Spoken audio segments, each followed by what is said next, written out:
It has been far too long since I last casted a viewer-submitted game, and today it's time to bring it back. I hope you have yourself a drink, I hope you're sitting back, I hope you're all nice and relaxed, because I think by the end of this, at least if previous games were anything to go off of, we'll probably be cringing together. Spawning here in the bottom right-hand corner of the map, Golden Wool, playing with the blue Zerg drones, and in Platinum League, we have none other than dwarfs. Or actually, no, it's not dwarfs, it's Darfs. Darfs? Is that a word? I'm not entirely sure. His opponent in the bottom left-hand corner, playing with the red Terran SCVs. We are looking at none other than Apocalypse's main command center. Now, I was thinking maybe that one is typoed as well, but I'm pretty sure. I mean, at least judging by the Clentech. I guess that's Italian? Maybe that's the Italian word for apocalypse. Anyways, I have no idea. Regardless, in case you are unfamiliar, this is indeed a viewer-submitted game. Now, generally speaking, I used to cast these years ago, and then I was very nice. Over time, I've become more and more of a jerk. Like, look at this. Already, man. Look at this. He's at 400 minerals. He's doing nothing. What is this? This is Platinum League. You're not... Sure, yeah. Queue up a command center all the way from the main base. What are you going to do over here? Build a barracks at the front? Sure, dude. Already. See, we're only a minute into this. And I'm already a little bit hurt that these two structures started up at the same time. At like, what was that? Like 800 minerals? Anyhow, if you have an awesome game of StarCraft 2 that you would like me to shout over as well, you can submit it to... Oh my god. You can submit it to replays at LowkoTV, and maybe I'll be judging you next. I always try to be nice, but man, sometimes some of those moves that are... Some of these moves are... What? An engineering bay? No gas though, so... Sometimes some of those moves are a little bit questionable, is what I was gonna say. So, I don't actually watch these games before I cast them, obviously. So this one was selected by Modlysis, and he certainly put in the title Platinum League Zerg vs Terran. Assuming that this seems to be an Italian Clentech, I'm assuming that's the European server. Anyhow.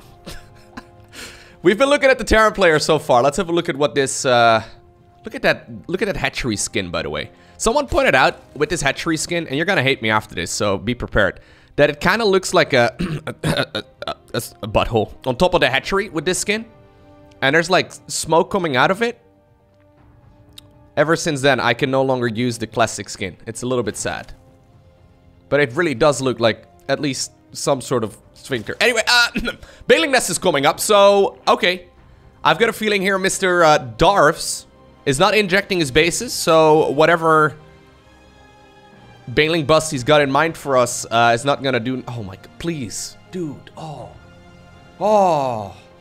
Please inject your... There's nothing going on. What are you even doing at this point? Looking at your Zerglings. Yep, that's exactly what he's doing. He's got them all selected. Luckily here, Apocalypse decided to open the front door. Didn't need to do that. Could have just kept that... I guess he killed an Overlord. He probably really wanted to kill an Overlord. Now, this is not a high ground, or I guess this is a high ground over here, but...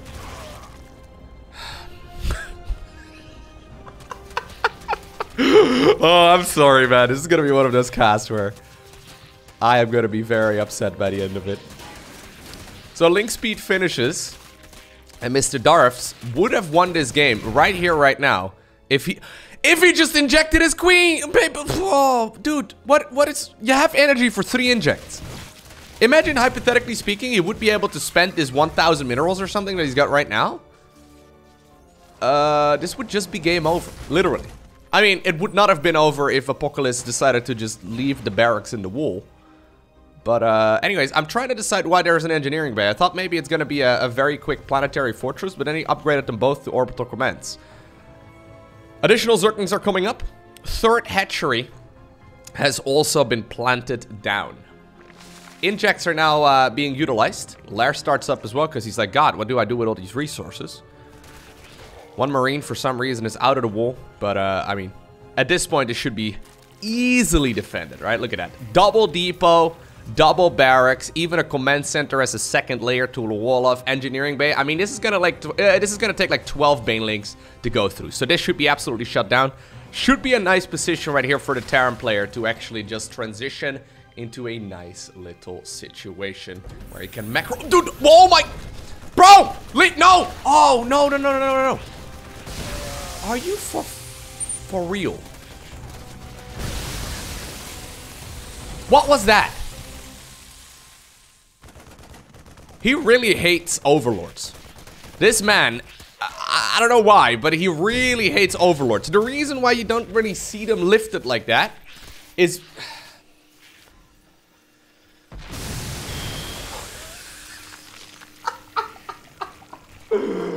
No. Ugh. You know, I can... So it's kind of painful for me to watch this, right? But I can imagine there's people right now watching this in Gold League, looking at this, thinking, oh my god, these guys are in Platinum League? Like, how in the...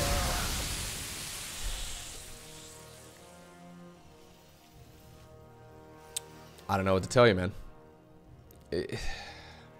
This can't be Platinum League. Hold up. So, I'm gonna make the assumption that the game we're watching today was played last season because it was played on Golden Wool. I couldn't find Darvs anywhere on the StarCraft 2 ladder, but I did find Apocalypse, who apparently is now... in Diamond League? Huh? Anyhow, back to the game. I'm very confused. I have no idea what's going on in this game. This didn't quite seem like Platinum League moves to me, but, you know, from both sides, by the way, just to clarify, it's certainly not just the Terran player or the Zerg player. They're both... Alright, anyways, it is going to be a Mutaling Bane transition right now, getting additional gases off of 31 drones. I don't even want to tell you, you know, how bad of an idea that is. It looks like this hatchery is not hotkeyed. There's no queen there, so Zerg is already sitting here at 44 out of 58 supply with tons of idle larvae. So the thing is, I coach quite... Once again, of course, he's going after that Overlord. I coach quite a bit in StarCraft 2, right? I coach quite a few people. I've seen games of people in even all the way in like Silver League that play legitimately really good StarCraft 2 in certain aspects, right? So I found, for example, like some players are really good at playing that macro game all the way in Silver League, right? However, obviously their decision making is not going to be perfect, their macro is not going to be perfect, their micro is not going to be that great either, but at the very least they're really good in a certain aspect. It seems that so far Darvs, I guess, is really good at cheesing? I'm not entirely sure. The Terran player, actually, when it comes to this game so far, I mean, even though his build order is complete whack, and he would certainly do much better just playing something a little more standard, and maybe that's actually what he's been doing recently, he is really good at spending his money so far, at least compared to the Zerg. So, 3rd CC is started up right here at the back of the gold. Did he see that there's a Spire? Yep, he did actually scan the main base, so he knows that there's a Spire out, so he already starts up a couple of missile turrets as well, which I really, really like. At the same time, there's also a fusion core. Why did he lift that? I still can't quite wrap my head around it. His build order is complete whack. Like, this is honestly... It's so bad. Like, why would you go wall off with a barracks and then an engineering bay, then planetary right here, and now transition into double battlecruiser? But he's adding on a double factory transition right now as well, meaning that he actually can't afford any battlecruisers. Like, none of this makes any sense. There's no logic here at all. So he starts up a couple of Vikings now instead, desperately looking at this base, I'm sure, realizing, okay, wait up. Martin and Jimmy over there trying to see if they can squeeze through the golden minerals, but they can't. They did find that Overlord from earlier, though. It's now an Overseer, but... Anyways, that planetary fortress should be toast. Okay. One Muta apparently has been chosen to die for his people. Another Muta apparently is gonna be... Oh, no, never mind. Can he kill that? You can. You can. There you go. Nicely done. Now, while this is happening, right, just like we saw earlier, Darvs is completely forgetting that you can also macro at the same time. I've been discouraging people from playing Mutas below like 5k MMR for a while. Not because I think Mutas are bad, I think Mutas are really good, but because Mutas are one of those units that require a lot of babysitting. Like, Mutas on themselves or on their own kind of require at least 100 APM. And if you're averaging 100 APM in total, right, there's not a whole lot of wiggle room left over to actually do a whole lot else. So Mutas, while very good on paper, they're very hard to actually properly control and efficiently use. Because you want to do what Darvs is doing over here, while simultaneously macroing, doing your creep spread, hitting your queen injects, expanding all over the place, getting your upgrades, stacking up, right, while you do all of the other stuff as well. Anyways, he is, you know, probably going to be able to kill this base eventually. Yeah, the golden minerals. I mean, mules on the golden minerals. It hurts so much. For those of you unfamiliar, golden minerals do not actually... Like, mules do not benefit from golden minerals. So basically, you're just mining out your advantage faster. It makes no sense. But... There you go. Planetary Fortress does fall. And Darvs has successfully now contained the opponent on 2 bases, who now finally found himself the 800 minerals and 600 gas to start up 2 battle cruisers at the 10-minute mark. Now, just to clarify, you can be, if you do it perfectly, right, you can be a 2-base Terran and get 2 battle cruisers out by the 5.5-minute mark. We're literally 5 minutes past where we should be. That's just half the game's duration. Anyway, here we go. There's battle cruiser number 1, battle cruiser number 2. Now, don't tell me you're gonna teleport them. Please do not. You know there's mutas out. Don't teleport them. Just fly them over there and just then use the teleportation defensively. What's he doing? Okay, okay. Now he's gonna use his bases or in the battle cruisers. Never mind. Oh no. So now these flappy boys are just gonna go home and kill you, dude. He even starts up some corruptors. He doesn't need the corruptors. He could just kill this with mutas, but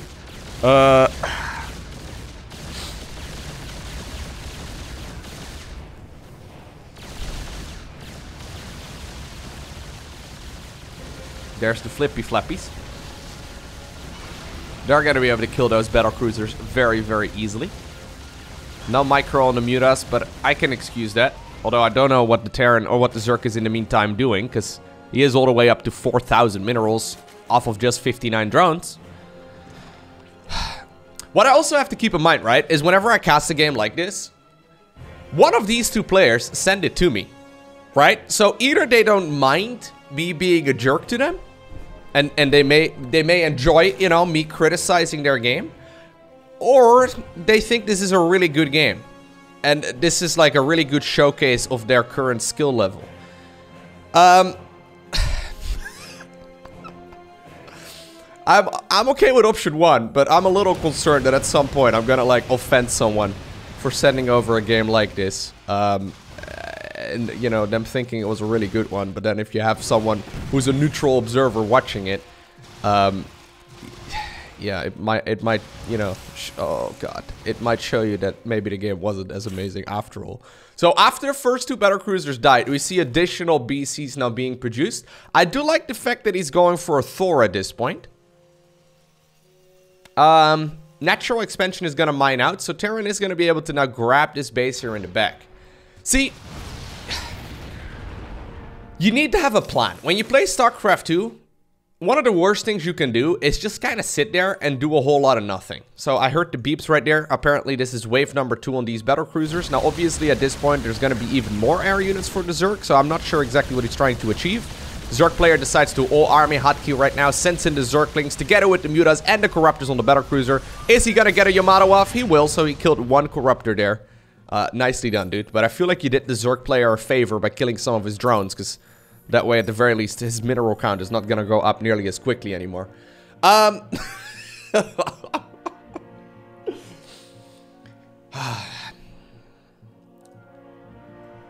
So, what I was trying to say, right? If you don't want to play like, all kidding aside, if you want to play StarCraft 2 and you don't like having a plan or a certain, like, strategy in mind, your best bet is probably to go Skytles. All kidding aside, right? Making a bunch of carriers, maxing out with a mothership, maybe mixing in some Psionic Storm if you're feeling fancy. Like, that's one way that you can quite easily obtain victories if you don't actually like having a plan before being maxed out. I'm looking at this Terran player here, and I mean, he's doing a pretty good job spending his money and stuff. But he's completely clueless as far as actually, like, executing anything goes. Now, a couple Brute Lords are coming up. So I guess the plan, by the way, for the Zerg was to go into a Baneling bust.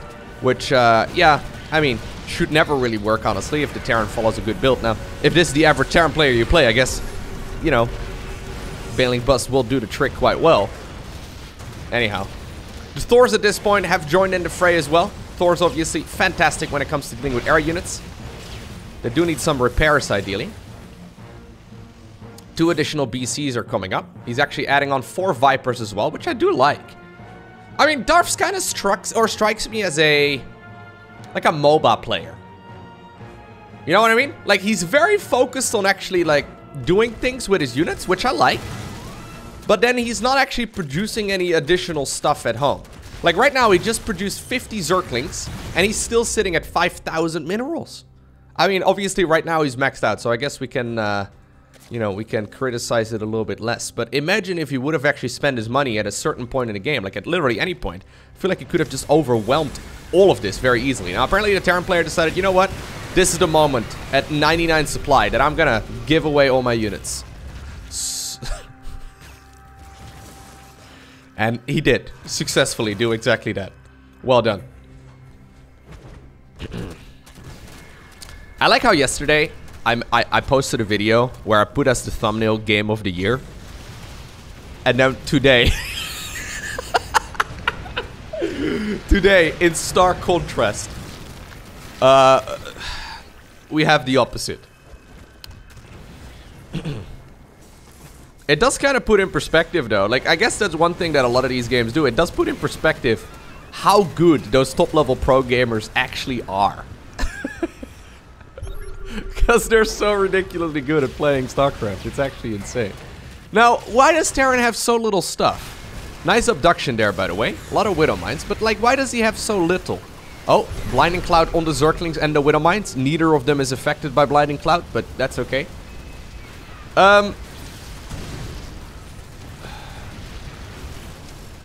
Neither, like... He's cute. Oh my... No! I've been complimenting your macro, dude! I thought you were spending your money. But actually what you're doing is queuing up Thors. You don't even have all your factories hotkeyed. Oh, no. No. Oh, he does call the GG. And with that, Darfs obtains the victory. Ouch.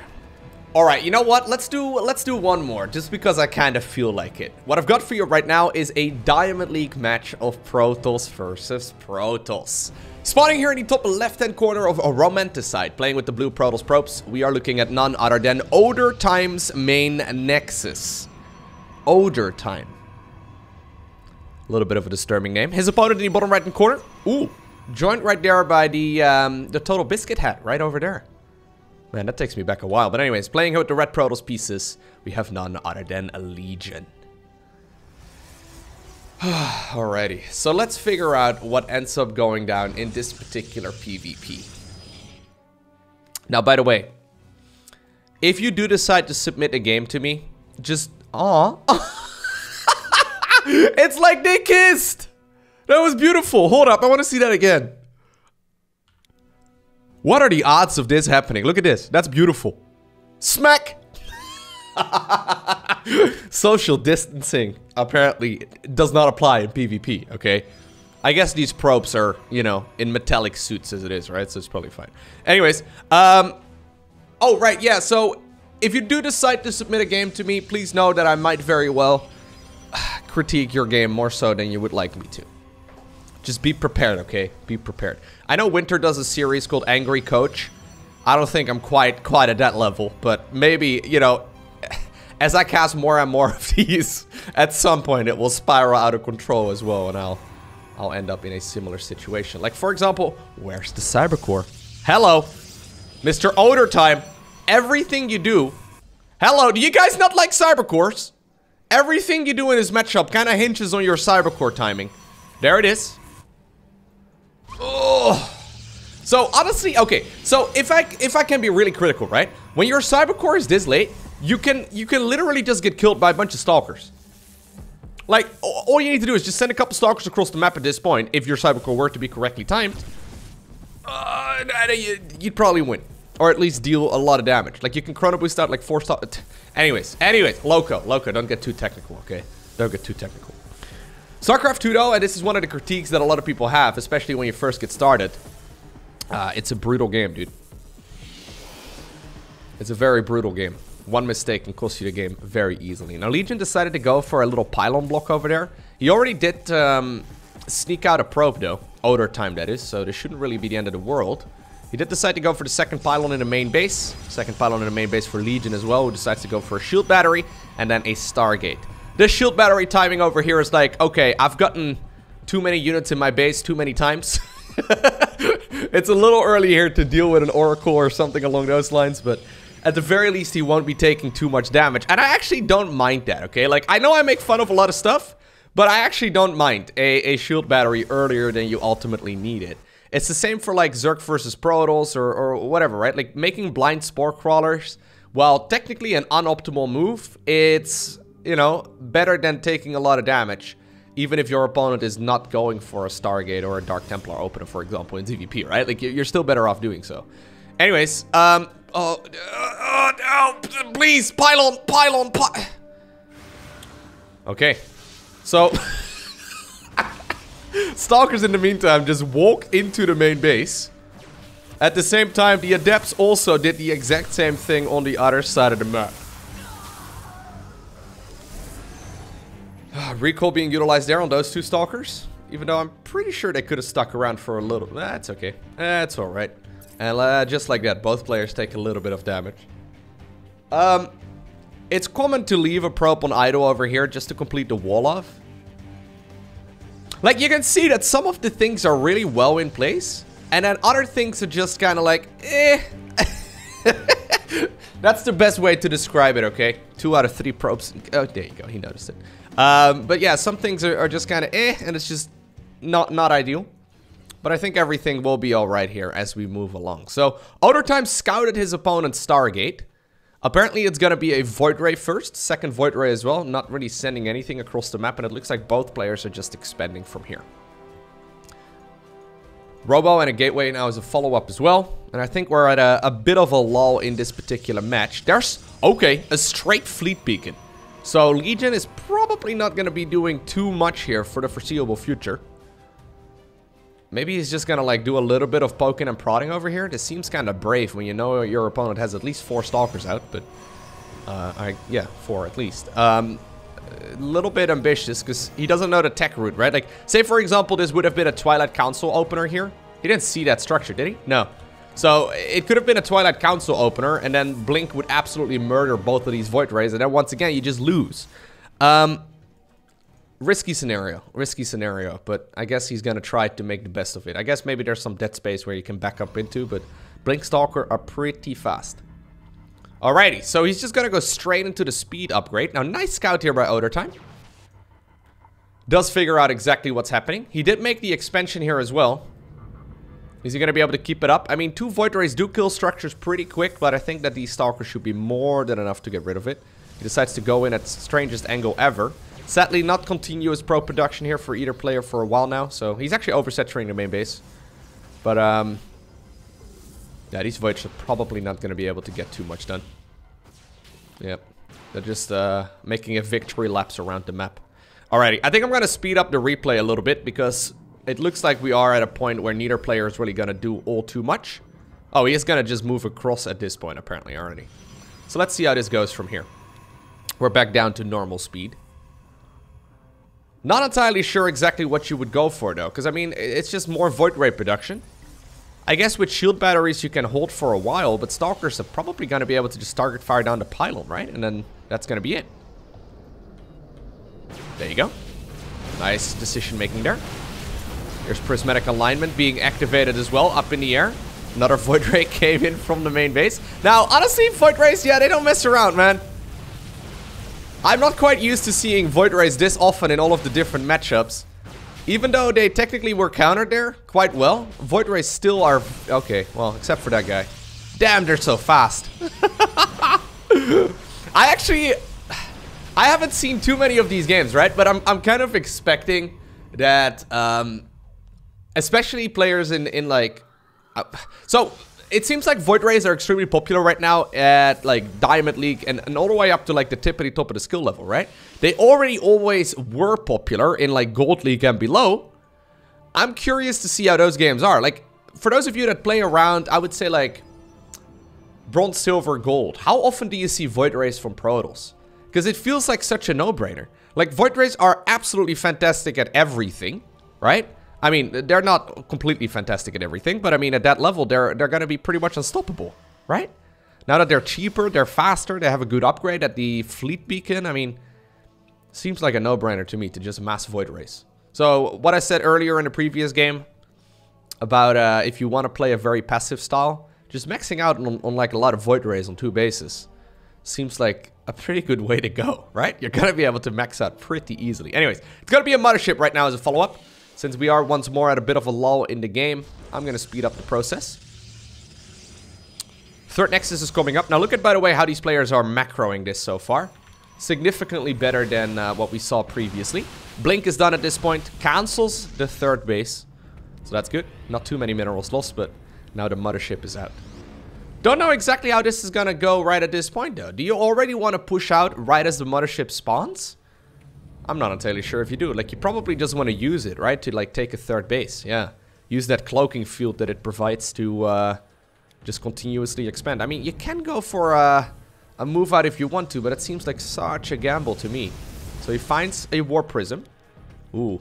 This is now turning into a bit of an awkward scenario, though, because the Stalkers, in the meantime, are all the way across the map. Now, he can go into the main base, so that's pretty helpful. But how did he... Oh, there's an observer right over there. For some reason, that observer was completely out of sight there for me. Anyhow, he does now manage to get into his opponent's mineral line. At the same time, all of the other units are now on the other side of the map. Mothership decides to offensively recall the probes. He decides to now build a Nexus over at the 3rd. Okay. Alright. This is where the game gets underway. This is where crazy things happen. Now, Fleet Beacon is gone. There's not going to be any more production here inside of the main base of the Red Protoss player. Natural also completely evacuated.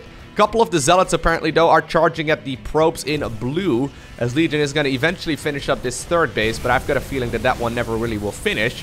All of a sudden, this little observer over here becomes one of the most precious units in the game. Super important to keep that one alive, because it's the only way you can actually view and see any of these units that are underneath the mothership.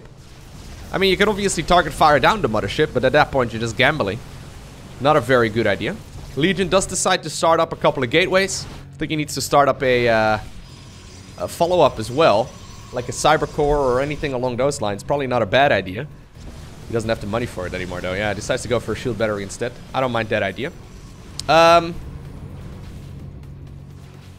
So, Overtime has apparently sent a couple of those Stalkers over here. He probably warped those in. Regardless, they're now both taking each other's 3rd bases. Alright, so as the dust settles, right? Where are we at? So Overtime is all of his units over here in the bottom right-hand corner of the map, or I guess, well, it feels like the bottom right-hand corner, but it's the right-hand side of the map.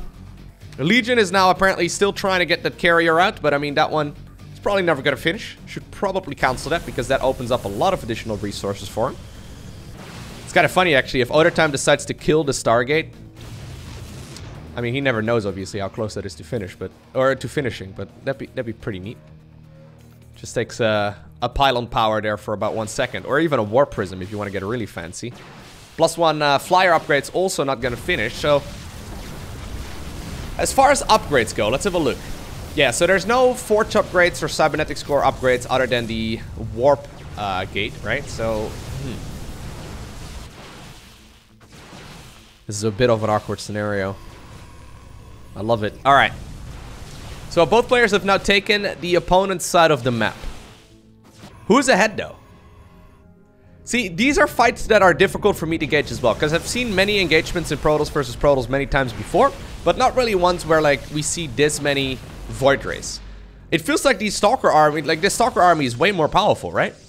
Assuming it gets microed, then assuming there's an observer ready to, like, detect this as well. I mean, that Stalker army is way more powerful. Especially if they're all grouped up together. Alrighty. So, Cybercore finishes. Additional gateways are coming up. There are way more probes, though, for the player in red here. So, he does... Should I flip the scoreboard now? I mean, Legion was technically spawning in the bottom section of the map, but now he's in the top section. I'm gonna flip the scoreboard. There we go. Now it's a little bit easier to follow along with. I always have the player, you know, that spawned at the top section. In the top section of the scoreboard as well, but... So Legion obviously knows at this point where his opponent is at, right? He's seen some structures coming up in this section of the map, so he decided to go over here. Now, at the same time, all of those stalkers are once again on the other side. Is he gonna recall? He could recall, but that's a gamble, though, dude. Prismatic alignment has been activated on structures? I feel like you have to recall now. Without prismatic alignment, I mean, this is pretty neat. Time warp does also come up. Apparently, though, he's decided to make the executive decision to aggressively blink on his opponent's Nexus instead. Go after the eco. Not a bad choice either. The thing is, there's really not that much money anymore. Legion does still have a lot of minerals in the bank, but Overtime is basically broke. I think he wants to win with a base race. So he needs to kill all of his opponent's structures if he wants to obtain the victory. Now, the mothership has eventually come back home. Prismatic alignment is almost off cooldown once again. I mean, these observers are so important right now. Why did he recall like 4? What?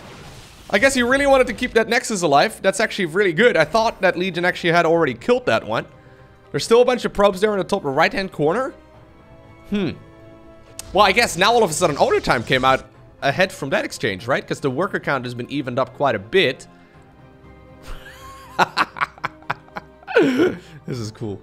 I don't know why I didn't kill that Nexus, though. That's a little bit crazy.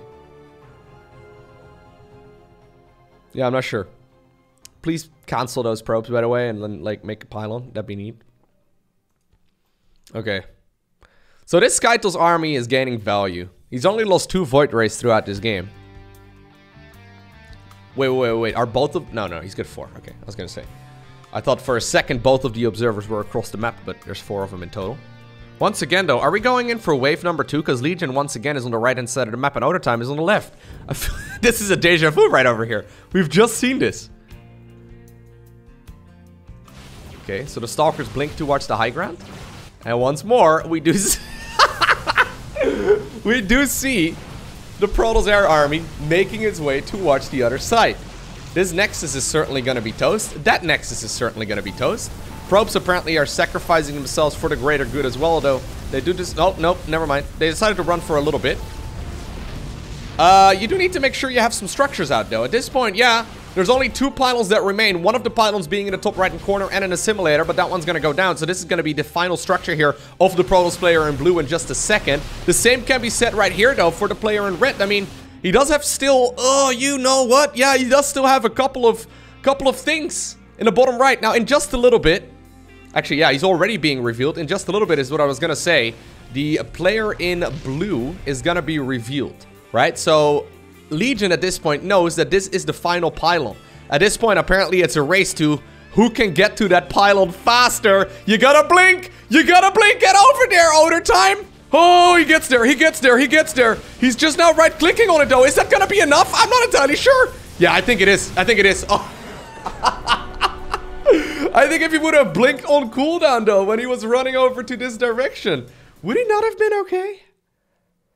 Oh, I don't know. That was fun. I hope you enjoyed watching this video. If you did, hit that like button down below. If you want to see more, hit that subscribe button. But for now, I want to thank you for watching. Have an awesome day. Don't forget to smile. And I want to see you.